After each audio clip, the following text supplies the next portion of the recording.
To remove the fan duct, first remove the access panel, the front bezel, and the drives cage.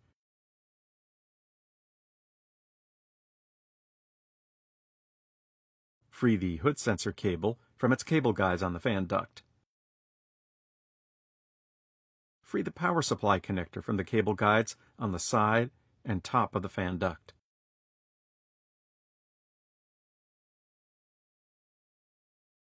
Pull out on the two retaining tabs for the fan duct and pull the fan duct out of the PC. There are two small ledges on the inside of the fan duct that rest under the top edge of the heatsink.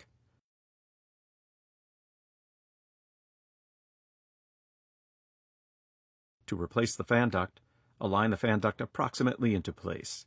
Pull out on the retaining tabs for the fan duct and press the fan duct down until the tabs snap into place over the edge of the heatsink.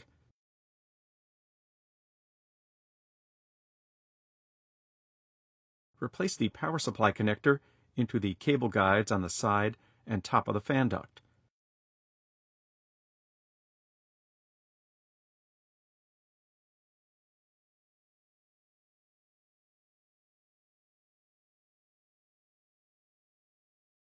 Route the hood sensor cable back into its guides on the fan duct.